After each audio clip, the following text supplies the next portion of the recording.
جی آخرت کی زندگی اصل ہے، ایمان پہ مرنا اصل ہے، ایمان پہ خاتمہ یہ اصل ہے۔ بھوکے رہو، پیاسے رہو، پریشان رہو، مگر یاد رکھو وَلَا تَمُوتُنَّ إِلَّا وَأَنْتُمْ مُسْلِمُونَ۔ مرنا تو اسلام پہ مرنا، مرنا تو کلمہ مرنا، کیونکہ تمہارے لیے ہم نے ایسی نعمتیں اٹھا کے رکھی ہے، نہ کوئی آنکھ دیکھی، نہ کان سنے، نہ وہ نعمتوں کا کسی کے دل میں خیال گزرا۔ اے مومنو تم تھک تھکا کے آ رہے ہیں، ہم تمہارے لیے بہترین جنت تیار کر رکھی۔ یہ مومنوں کی آرام گاہ نہیں ہے۔ ہمارے استاد فرماتے تھے، حضرت فرماتے تھے بابا یہ دنیا آرام گاہ نہیں ہے، آرام مومن کو خبر میں ہے۔ مومن دن بھر مجاہدہ زندگی ہوتا، صحابہ کی زندگی دیکھو، دن تمام ان کا دن گھوڑوں کی پیٹھوں پہ اور ان کی راتیں رب کے مناجات میں گزرتی تھی۔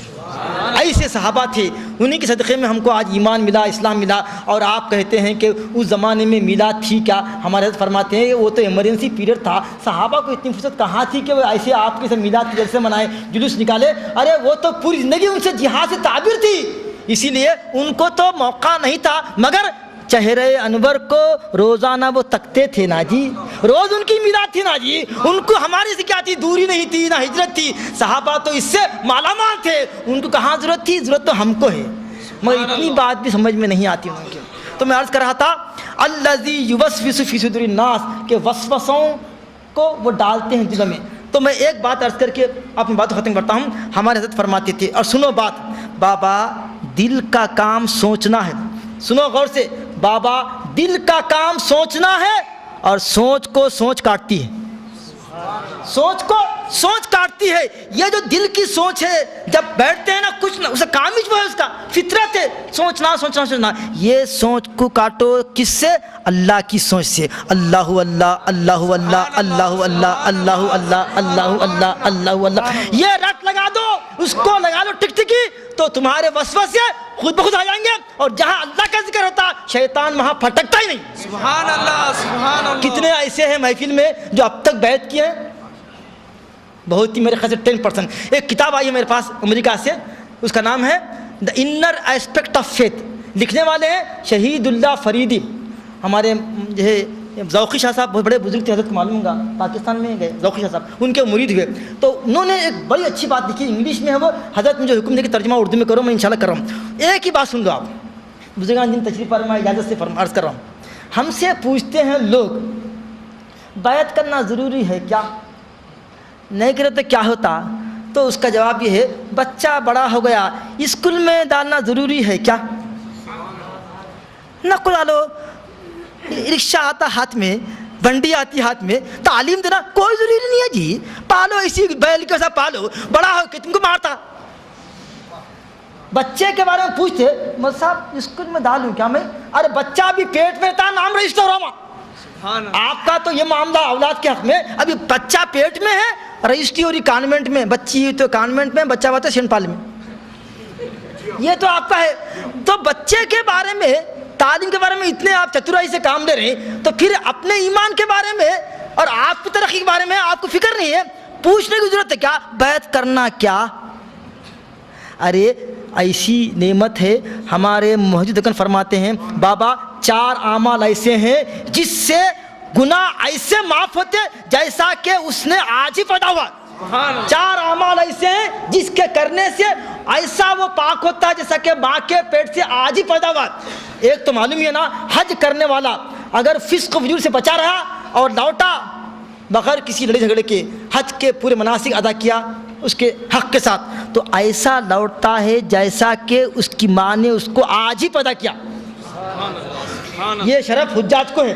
نمبر 2، ہجرت، کوئی اسلام کے راستے میں اپنا وطن چھوڑ کے غیر وطن کو ہجرت کرنے والوں کے سارے پچھلے گناہ معاف جی۔ نمبر 3، کافر تھا جو ایمان ڈالیے پورے گناہ معاف۔ حضرت داہیہ کلبی ایمان ڈالیے، لانے کے ساتھ ہی رونے لگے، راز و خطا رونے۔ میں نے کیا رونا کیسا؟ بولے سرکار مجھے اپنا ماضی یاد آ رہا ہے۔ کیا ماضی؟ بولے یہ گناہگار ہاتھوں سے میں نے 70 بچوں کو زندہ دفن کیا ہے، کیا اللہ معاف کریں گا؟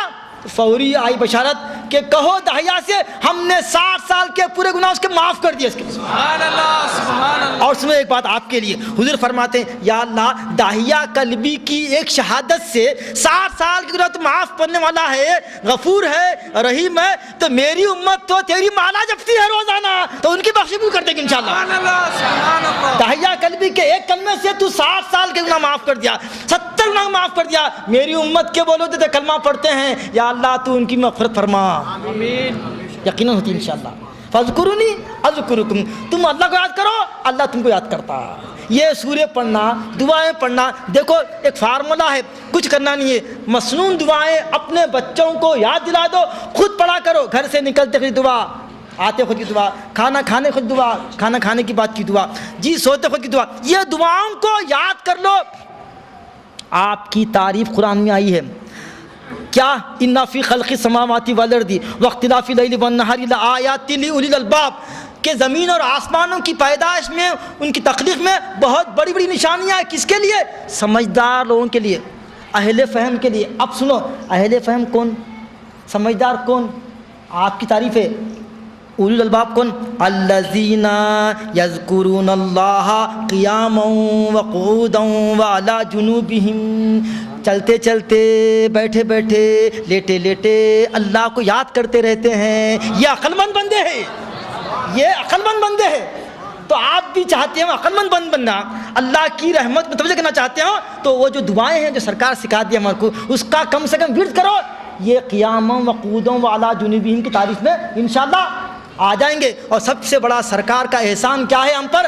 ہماری دنیا کو، دین کو ایک کر دیے. دیکھو دیگر مذاہب میں ہمارے پاس جب چھپ رہا تھا پوسٹر تو بولے مصعب تکمیل درس قرآن رکھتے، یا ساتھ یہ بھی لکھتے کہ ذکر میلاد النبی. ارے ان کے تو صدقے میں سب ہے نا جی. تو بولے ہم کو ضرورت نہیں ہے، چرچا کریں گے، قرآن بھی ان کی ہے، یہ محفل بھی ان کی ہے، بولنے کی ضرورت کیا ہے، سب ہم کے خدا میں. تو بطور ذکر تو ہم سے پوچھتے، ہم سے کیا پوچھتے، کیا میں کیا بتا، ہاں میلاد کا نہیں، بیت کا ذکر تو چل ہی رہا تھا. تو میں عرض کر رہا تھا کہ بیت میں ایک بتا دیا حج، دوسرا کیا؟ ہجرت. ایک تو حج، دوسرا ہجرت، تیسرا ایمان لانا.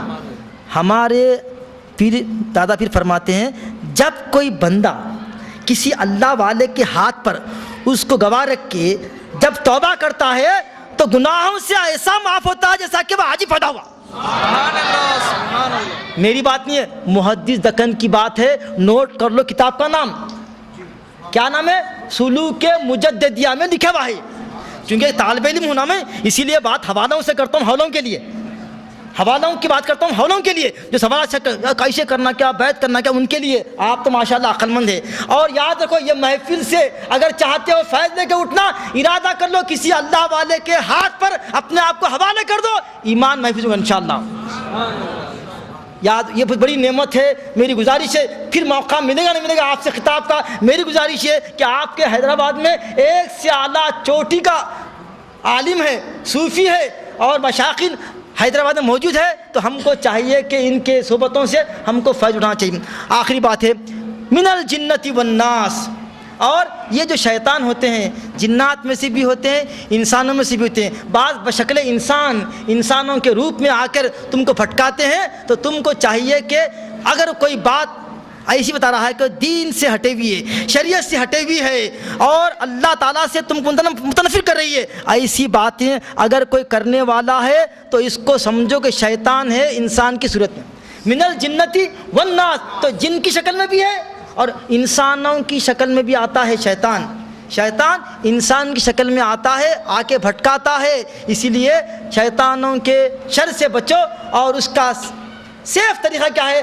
ہمیشہ اللہ کی پناہ میں رہو، باوضو رہو، ظاہری آسیب بلیا سے محفوظ رہیں گے، اور یہ موعدن کی پابندی کرتے رہو. تو انشاءاللہ آپ کو جو آپ کے ایمان کے یقین کے اوپر جو حملے ہو رہے ہیں، انشاءاللہ یہ حملے، یہ اس کے جو ہے شر پسندیاں، یہ اس کی جو ہے شرارتیں آپ کو متاثر نہیں کر سکیں گی. تو لہذا یہ جو صورتیں سیکورٹی کی صورتیں ہیں، آپ کو چاہیے کہ ان پر عمل کریں. وآخر دعوانا ان الحمد للہ رب العالمین.